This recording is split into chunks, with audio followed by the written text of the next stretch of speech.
77 বছর ধরে যারা আমাদের সম্পদ ছেড়ে খেয়েছে, তারা যদি এখন তোমাদেরকে বলে আসো লড়াই করতে হবে, অকাত বিরুদ্ধে মুক্তি হবে, কি গো তাদের ডাকে সাড়া দিয়ে তুমি কি ঘৃণা হবে মনে হয়?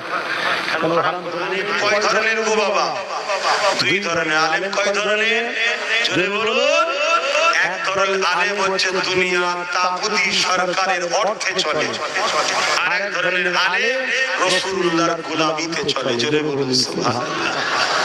এক ধরনের আলেম দুনিয়ার জালিম অত্যাচারী শাসকদের পোশাক কিনা গুলো, আজকে নতুন সকল উলামাদের ডাকে সাড়া দিতে হবে, যারা আল উলামা ওয়ারাসাতুল আম্বিয়া, যাদেরকে আলেমে হাক্কানি বলা হয়। জোরে বলুন সুবহানাল্লাহ। ভাইরা মন কি খারাপ করছে নাকি? অন্তরে কি ভয় ঢুকে যাচ্ছে নাকি? একমাত্র ভয় আল্লাহকে করবেন, পৃথিবীর কাউকে ভয় করবেন না আল্লাহ ছাড়া। মনে রাখবেন কারো কোনো ক্ষমতা নেই, সব ক্ষমতার একমাত্র মালিক যিনিকে তিনি চিৎকার দিয়ে বলুন কে?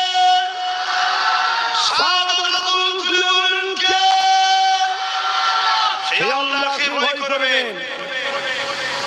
এই জমিনে কত বড় বড় জালিম এসেছে, কত বড় বড় অত্যাচারী এসেছে, সব ভয় আমার আল্লাহ মিটিয়ে দিয়েছে।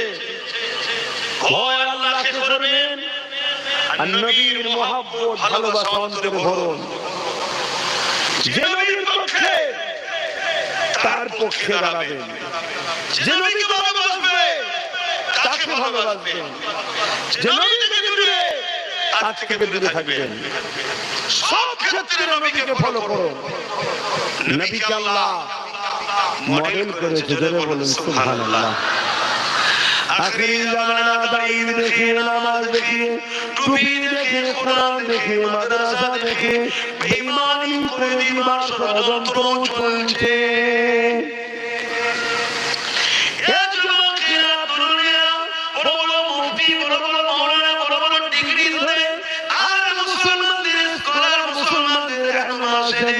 আমাকে তোমাকে বেঈমান বানিয়ে দিবা, আমাকে তোমাকে জালিমদের কাছে বিক্রি করে দিবা, এইরকম ষড়যন্ত্র চলছে। এই জায়গা থেকে নিরাপদ পাবেন কি করে? আজ আমি আপনাদেরকে দুটো নমুনা বলে যাই। হযরত আবু বকর সিদ্দিক নামাজ পড়েছে, হযরত আবু বকর সিদ্দিক নবীকে ইত্তেবা করে নামাজ পড়েছে, আব্দুল্লাহ ইবনে উবাই নবীকে ইত্তেবা করে নামাজ পড়েছে। হযরত আবু বকর সিদ্দিক তিনারও দাড়ি ছিল, আব্দুল্লাহ ইবনে উবাইরও দাড়ি ছিল, আবু বকর সিদ্দিক পাগড়ি ছিল, টুপি ছিল, আব্দুল্লাহ ইবনে উবাইরও পাগড়ি ছিল, টুপি ছিল। আব্দুল্লাহ ইবনে উবাই নবীর সাথে জিহাদে গেছে, আবু বকর সিদ্দিকও গেছে, আব্দুল্লাহ ইবনে উবাই হজ করেছে, আবু বকর সিদ্দিকও করেছে। এই যুবকেরা তরুণেরা মন দিয়ে শুনে রেখে, আবু বকর সিদ্দিক দুনিয়া থেকে জান্নাতের সার্টিফিকেট পেয়ে গেছে, আর আব্দুল্লাহ ইবনে উবাই জাহান্নামের খবর পেয়েছে। কি ব্যাপার হলো? আবু বকরের দাড়ি, আব্দুল্লাহ ইবনে উবাইয়ের দাড়ি, আবু বকর দাড়ি গেছে, আব্দুল্লাহ ইবনে উবাই দাড়ি গেছে, আবু বকর জিহাদে গেছে, আব্দুল্লাহ ইবনে উবাই গেছে। আবু বকর নবীর সাথে ছিল, আব্দুল্লাহ ইবনে উবাই নবীর সাথে ছিল। আবু বকর নবীর সাথে হজ করেছে, আব্দুল্লাহ ইবনে উবাই হজ করেছে।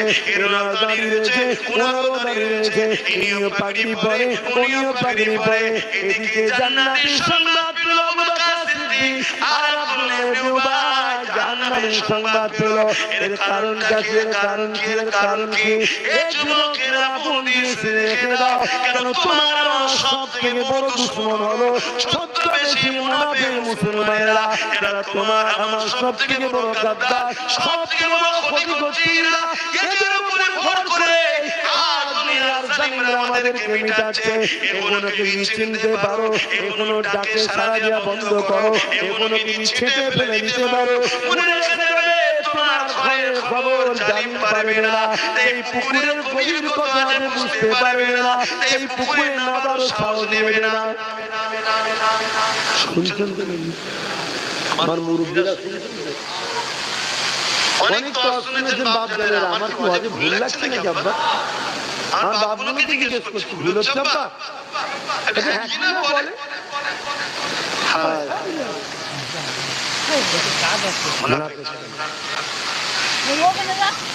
হ্যাঁ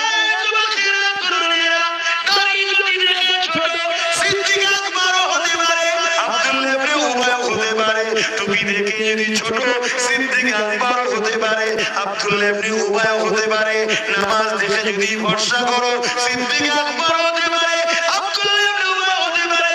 কারণ ওদিকে নামাজ এদিকে নামাজ, ওদিকে দাড়ি এদিকেও দাড়ি, ওদিকে টুপি এদিকে টুপি। কিন্তু আবু বকর সিদ্দিক জান্নাতের মেসেজ পেল, আব্দুল্লাহ ইবনে উবাই জাহান্নামের মেসেজ পেল। এ আবু বকর সিদ্দিক কারণটা কি তো বলুন।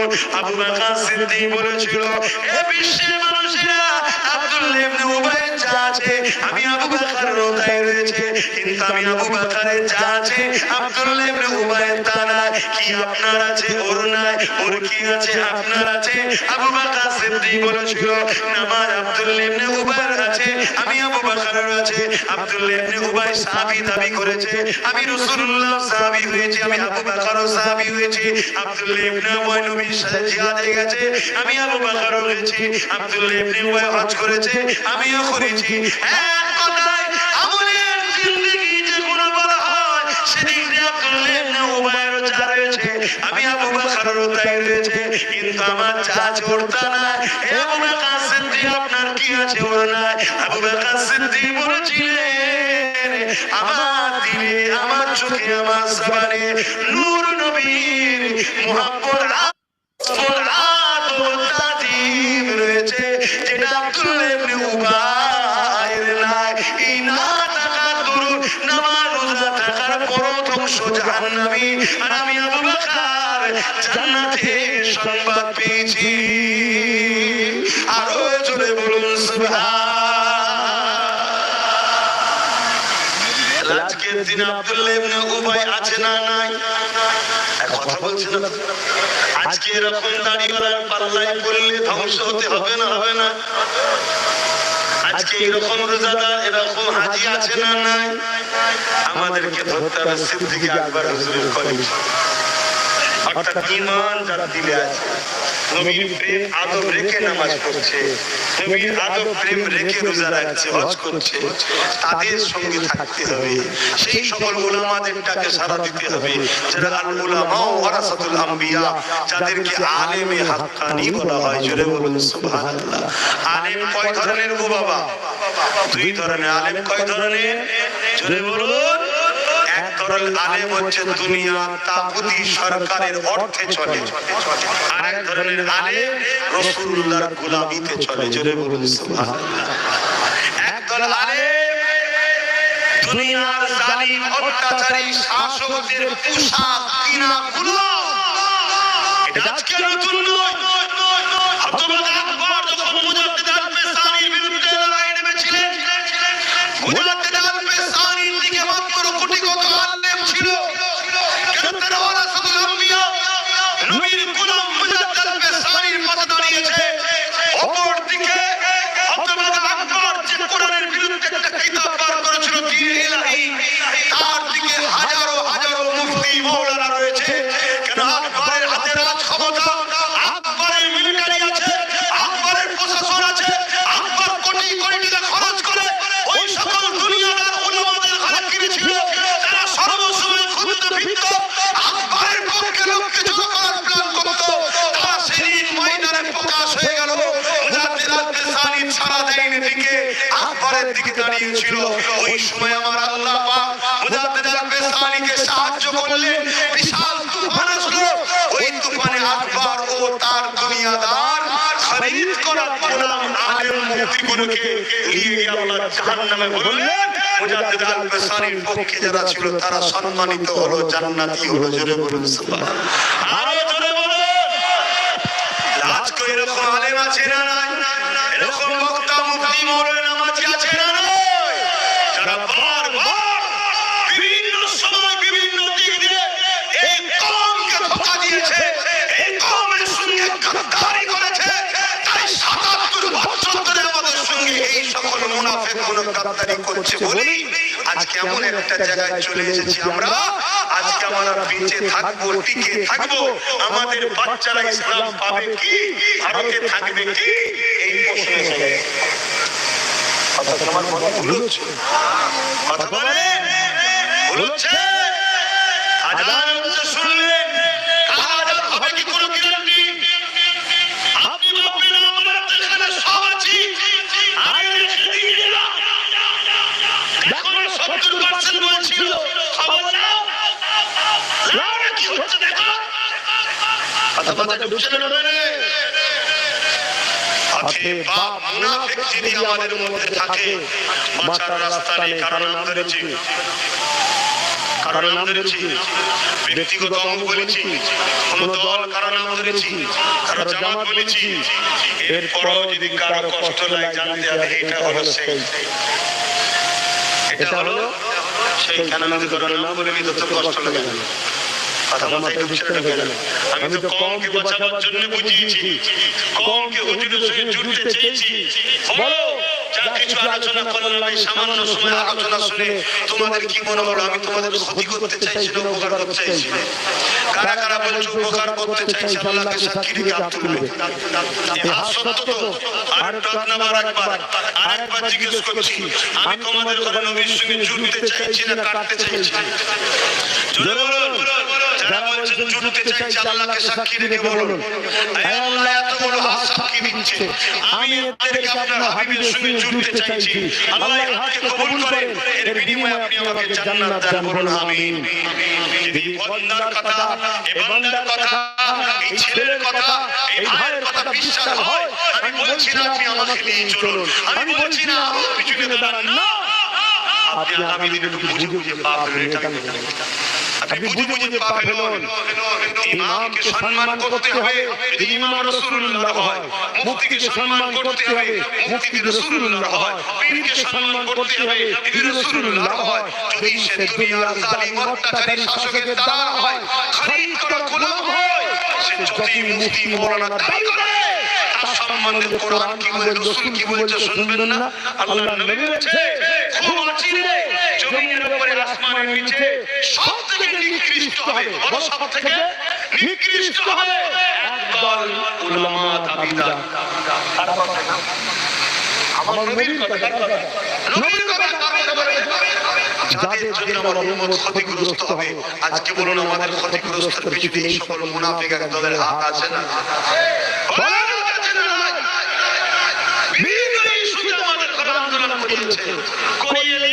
কখনো এর ঝুলি ভর্তি করেছে, কখনো ওর ঝুলি ভর্তি করেছে, কখনো ওর ঝুলি বিক্রি করেছে, তার মানে কি আমাদের বিক্রি করেছে।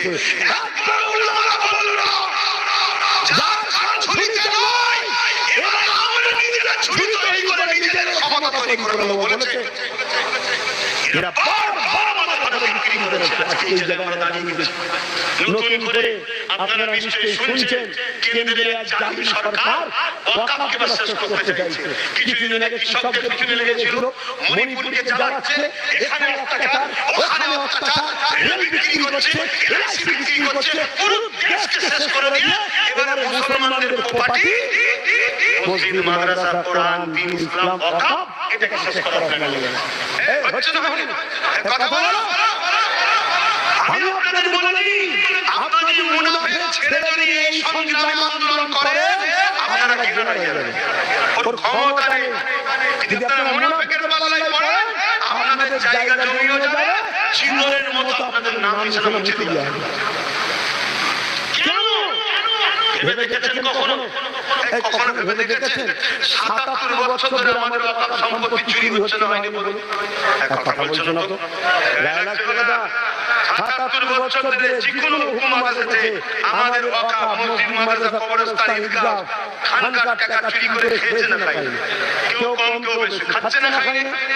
বর্তমানে আমার রাজ্য ওয়াকফের সম্পত্তি চুরি হচ্ছে না, হয়নি? ইদিগুড়ি হচ্ছে না, হয়নি? পুরো দেশে হচ্ছে না, হয়নি? বিগত দিন যে আজকে বিল করতে চাইছে, সেও বিগত দিন ওয়াকফের টাকা ঘিরে খেয়েছে না খায়নি? আমার কথা অসুবিধা হচ্ছে? ওয়াকফ ইসলামের নয়, ওয়াকফ মসজিদ মাদ্রাসা নয়, তাহলে মসজিদ মাদ্রাসা ইসলামের নিয়ে বলবো না একটু সাড়া দেবেন। বিগত দিন ধরে আমার অকাপকে তছনছ করা, চুরি করা, নষ্ট করা, খেয়ে নেওয়া হচ্ছে না হয়নি? জোরে বলুন, সবাই মিলে করেছে না করে? হাত তুলে সাক্ষী দিয়ে বলুন করেছে না করে? জোরে বলুন করেছে না করে? আজকে হঠাৎ করে বিল করতে চাইছে কেন? ভেবে দেখেছেন? একটা বিল পাস করতে চাইছে জানেন তো কেন? আমি বিষয়ে বেশি কথা বলবো না, সংক্ষিপ্ত করা আছে। কেন করতে চাইছে? কেন করতে চাইছে আপনারা জানেন? বলবো, আরে সবাই তো খেয়েছে ৭৭ বছর, এবার বিল করতে চাইছে কেন? আর ইও তো বিগত দিন ১০-১২ বছর ধরে খাচ্ছে তো, হঠাৎ করে বিল করা সব গেল কেন? শোনেন, আপনারা পুকুরে আছেন না? অনেকে বলে পুকুরে মাছ চালানো আছে, কি বলে আটানো আছে, জিজ্ঞেস করে কোনদিন মাছ পেয়েছিস? বলছে মাছ তো ধরে দেখা মাছের মাথাও দেখিনি। তার মানে কি? পুকুরে ভাগ আছে ঠিকই, যে করে খায় সব খেয়ে নেয়। ঘটনা ঘটনা তো অকাপ আমাদের আছে বলেছি, জীবনে কিন্তু ভাগ পাইনি। আর না পাওয়ার জন্য আমাদের হাজার হাজার ছেলেদের স্বপ্ন ধ্বংস হয়ে যাচ্ছে, আমাদের হাজার হাজার মসজিদ বিরান হয়ে যাচ্ছে, মাদ্রাসা বন্ধ হয়ে যাচ্ছে। কথা বুঝে যাচ্ছে? আজকে বিল করতে চাইছে কেন জানেন? এই বারবার বলি যে আমাদের আছে, আমাদের আছে, আমাদের আছে। এই বারবার বলি যে আমাদের আছে, আমাদের আছে, আমাদের আছে। কথা বুঝছেন? এই ভারতবর্ষে গুজরাটে একটা মসজিদ আছে ১৩০০ বছর বয়স। কত? কেরলে একটা মসজিদ আছে ১৪০০ বছরের বেশি বয়স। এভাবে ১৪০০, ১৩০০, ১২০০, ১০০০ বছরের যদি মসজিদ থাকে, তার মানে হাজার বছর ধরে মুসলমান আছে। মসজিদে মুসলমান আছে, তাহলে আযান হচ্ছে, নামাজ হচ্ছে। হাজার বছর যদি মাদ্রাসা পাওয়া যায়, তাহলে মুসলমান আছে। হাজার বছর যদি কবরস্থান পাওয়া যায়, তাহলে মুসলমানই কবর। তাহলে যারা হাজার বছর ধরে এই দেশে আছে, তাদেরকে কখনো নাগরিকত্ব কেড়ে নিতে তাড়ানো সম্ভব? বলুন। অতএব বিল করে প্রথমগুলোকে নিয়ে নেই, সরকার নিয়ে নেওয়ার পরে ওগুলোকে ভেঙে প্রমোটিং করে সব বড় বড় কোম্পানিকে তুলে দেয়। কথা মাথায় ঢুকছে? আর কত ২৭ লক্ষ বিঘের উপরে মাথা কাজ করে দেবে। আরো ছিল হয়তো সবই বিক্রি হয়ে গেছে। তাহলে এইটা যখন নিয়ে নেবে, প্রমোটিং করে শেষ হয়ে যাবে, এবারে তোমাকে আমাকে বলবে এদেশে তো তোদের কিছু নেই, তোরা চলে যা। না, নামগুলো চেঞ্জ করছে কেন? এ রোড, সে রোড, এলাকা, ও এলাকা চেঞ্জ করছে না? মুসলিমের নিশানাকে মুছে দিতে চাইছে। স্বাধীনতার পরে যে কোনো হয়েছে সেখানে কিছু করবে না। তখন তোমাকে আমাকে যখন এবারে নাগরিকত্ব নেই বলে তাড়াতে চাইবে, তখনই তুমি আমি যে বলবো হাজার হাজার বছর ধরে আমরা আছি, বলি না বলি না? অমনি বলবে আছিস তো মসজিদ কই দেবে, মাদ্রাসা কই দেবে, নিশানা কই দেবে। তখন আর দেখাতে পারবে না। তখন পৃথিবীও বলবে ঠিক আছে, ওরা যখন বিদেশ থেকে এসছে তাকে তাড়িয়ে দাও। যাবে কোথায়? বলো বলো, বুঝে যাবে? ও তো আর একটা না, ও তো আর একটা চলছে। কোথায় যাবে? এখানে তোমার দাদুর কবর, দাদুর কবর, বাপের কবর, নানার কবর। হ্যাঁ, আজকে এই জায়গায় জানাতে হলো কেন? ৭৭ বছর ধরে সবাই যখন খাচ্ছিল, তখন যদি তুমি আমি লড়াই করে সবার থেকে কেড়ে নিতাম, তখন হালকা ছিল, লড়াই করে কেড়ে নিতাম, তাহলে আজকে এই দিনটা দেখতে বলেন হতো না। ৭৭ বছর ধরে যারা আমাদের সম্পদ ছেড়ে খেয়েছে, তারা যদি যখন তোমাদেরকে বলে আসো লড়াই করতে হবে, অকাপ বিল থেকে মুক্তি হবে, কি গো তাদের ডাকে সাড়া দিয়ে তুমি কি ঘৃণা হবে মনে হয়? কেন হারাম করবে খেয়ে? ওরা খেয়েছে না খাইনি? ওদের সাথে সাথ দিয়ে তুমি ঘৃণা হবে মনে হয়? ওরা দেখবি আগামী দিন ওদের সব মনীষাগুলো নামাবে, ওদের সব বক্তা নামাবে, ওদের সব মরণা নামাবে, নিপিয়ে সব চিল্লাবে, খাও বাঁচাও, হাম করো, টান করো, ভেঙে দাও, উড়িয়ে দাও। আর একবার ওই বদমাইশগুলো বলবে না যে তোমারও যে অকাপ খাচ্ছ ওটা খুব বার করে দাও। ওটা বলবে না, কেন থেকে ভাগ পাই। কথা বুঝে আসছে না? একটু সাবধানে চলো। আমি মনে হয় তোমাদের কষ্ট দিচ্ছি, আমার মনে হচ্ছে কষ্ট করছে, তার কষ্ট তো মনে হয় ছেড়ে দিচ্ছি, ছেড়ে দাও। আমার কি আছে বাপ, আমি আমার ডিউটি পালন করতে গেলাম। এমন দিন আল্লাহ বলে আমার মুসলিম মাদ্রাসা কবরস্থানে, আল্লাহ আমি 2014-15 থেকে চিল্লিয়েছিলাম, আজকে কত 10 বছর আগে থেকে চিল্লাচ্ছি, ওয়াকাফ আমার আমায় দাও, ওয়াকাফ আমার আমায় দাও। আমি আমার ক্ষমতা অনুযায়ী রাজ্যকে বলেছিলাম, রাজ্য সরকারকে ওয়াকাফ আমার আমায় দাও। সরকার আমার বাড়ি পুলিশ আমাদের চমকেছিল, জানেন না? সরকারের সব লোক দিয়ে আমার দলকে ক্যান্সেল করেছে, সরকারের লোক দিয়ে আমার ছেলেদের কেস করিয়েছে, কত ভাঙচুর মারপিট করিয়েছে। কেন? এই কথা, ওয়াকাফ আমার আমায় ফিরিয়ে দাও, ওয়াকাফ আমার আমায় দাও, ওয়াকাফ আমার আমায় দাও। কারণ আমার বাপ দাদা দান করা জিনিস আমরা লোক না তো তুলে নিবি, কি বলা কি বলবা? আমার মসজিদের ইমামের টাকা তুই দিবি কেন? ভিক্ষে আমরা দেবো, এটা আমার বাবার টাকা, তুই দিচ্ছিস ভিক্ষা, আমি দেবো 15,000 সম্মান আমার জিনিস আমায় ফিরিয়ে দাও। 2014-15 বক্তব্য ঘুরে পাবে। সেই দিন যারা আমাকে বলেছিল দালাল, ধোঁকাবাজ, এর কথা শুনুনি, আজকে হঠাৎ করে দেখছি তারাই সব বলছে ওয়াকাফ বাঁচাও, ওয়াকাফ বাঁচাও। কেন রে বাবা, কি ব্যাপার? তখন ভাবতে ছিলিস না, এখন এই সব লিখে দেওয়ার পাবি না তো, এই মাথা খারাপ। এরা আল্লাহর জন্য লড়ছে, দিনের জন্য লড়ছে না পকেটের জন্য। এই সব গাদ্দাররা যদি আমাদের নেতা হয়, এই সব গাদ্দাররা যদি আমাদের মাথার উপর হয়ে বসে, ইমাম হয়ে বসে, রেহনুমা হয়ে বসে, তাহলে আমাদের তো ক্ষতি হবে বাপ। এজন্য সবাই আমাদের মেরে যাচ্ছে। আমার মা বোন শুনছো তো, বুঝছে না, বুঝে আমার ভাষা বুঝছে তো? আন্দোলন করতে হবে না, হবে না, নিজেদের সম্পদ নিজেদের অধিকার ফিরিয়ে নেওয়ার জন্য সংগ্রাম করা, আন্দোলন করা এটা ইসলামের হুকুম। প্রথম কথা, আল্লাহ নবী বলেছে যে তারা হককে জানার পরেও ছেড়ে দেয় সে সমাজকে পাপী তৈরি করলো। যেমন আমার ভাই নওশাদ সিদ্দিকী, জানেন তো নাকি রাজনীতি করছে, তাই তো? ওর পিছনে কত লোক, ও না জিতে যায়, ও না জিতে যায়, শয়তানগুলো জিতে জিতে, যারা খোদার ঘর ভাঙে, মসজিদ ভাঙে, এরা জিতে জিতে, ও না জিতে। কিন্তু এরকম মুসলমান আছে না?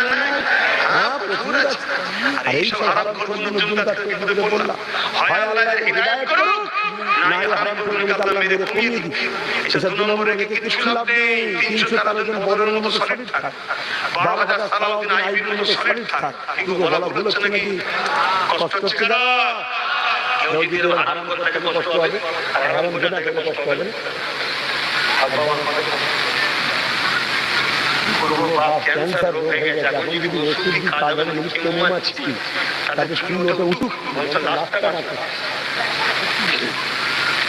বাইরে যুবকেরা বাঁচাবার জন্য বলছি, হয় শনি, 1 মঈনুদ্দিন আজমিরি যথেষ্ট, 1 মঈনুদ্দিন আজমিরি যথেষ্ট, লক্ষ লক্ষ আব্দুল্লাহ ইবনে উবাইয়ের কিছু লাভ নেই। তাই মনে রাখবেন, আগামী দিনে নতুন করে অনেক কৌশল করা হবে, অনেক প্ল্যান করা হবে। এসব প্ল্যানের খপ্পরে পা দেবেন না। সবচেয়ে ভয়ানক আগামী দিন যেটা হবে শুনে রেখে দেন, বিভিন্ন জায়গায় জাতি অশান্তি করানো হবে। বুঝেন? জাতি অশান্তি কেন? জাতি অশান্তি করলে দুজনেরই ফায়দা হবে। বুঝতে পারছেন না? পারেন না কোন দুজনের কথা বলছি? এটা প্ল্যান চলছে বিরাট। কেন? কারো কোন থেকে নেমে গেছে, আর কারোর উপরে ভরসা তো নাই। বুঝতে পারছেন না? পারেন না? এটা হলেই আমরা পাইতে যাবো, বাঁচাবে বাঁচাবে, চলো বলে উঠি। আরে বাঁচাবার মালিক, বাঁচাবার মালিক কে? আল্লাহ। মনে নেই তুরস্কে একটা ভূমিকম্প হয়েছিল, দুধের বাচ্চা ভূমিকম্পে মা মারা গেছে, মরার আগের মুহূর্তে বাচ্চাটা প্রস্তাব হয়েছে, 2.5 দিন পরও বাচ্চা জিন্দা ছিল। জোরে বলুন সুবহানাল্লাহ। ওই বাচ্চাকে জিন্দা যিনি রেখেছিলেন তিনি কে? গলা শিরা যেন দেখা যায় কে? আরো জোরে জবান খুলে বলুন কে? সেই আল্লাহর ভরসা করুন। বুঝতে পারছেন? মুনাফিক ছিল, হকের উপরে দাঁড়ান, হকের উপরে দাঁড়ান। তো যা ওয়াকাফ আমাদের আন্দোলনের দরকার আছে না? নাই? আল্লাহ নারাজ হবে, আমাদের ডিউটি আমাদের করতে হবে। ফায়সালা কার? ফায়সালা কার? আল্লাহ। কি হবে না হবে সব ফায়সালা কার? আল্লাহ, কিন্তু আমাদের ডিউটি পালন করতে হবে, লড়তে হবে, কিন্তু লড়ার লাইনে লড়তে হবে, ফালতু লড়লে হবে না। লড়ার লাইনে লড়তে হবে, লড়ার নামে উল্টো পাল্টা যেন না হয়ে যায়, তাহলে কি হবে? দুটোই যাবে। কথা মানে বুঝছে? লাইনে লড়তে হবে না, জানো যাবে, মালও যাবে। আর লাইনে লড়লে জানো থাকবে, মালও থাকবে। সেই সিস্টেমটা নেতৃত্ব কাদের মানবেন? যারা বিগত দিন থেকে হকের পক্ষে দাঁড়িয়ে আছে, রাসূলুল্লাহর সঙ্গে আপনাদের জুড়তে চায়, তাদের পক্ষে দাঁড়াবেন। কথা ঠিক না বেঠিক? জোরে বলুন। এরকম সমাজে অনেক হকপন্থী আলেম ওলামা আছে না না?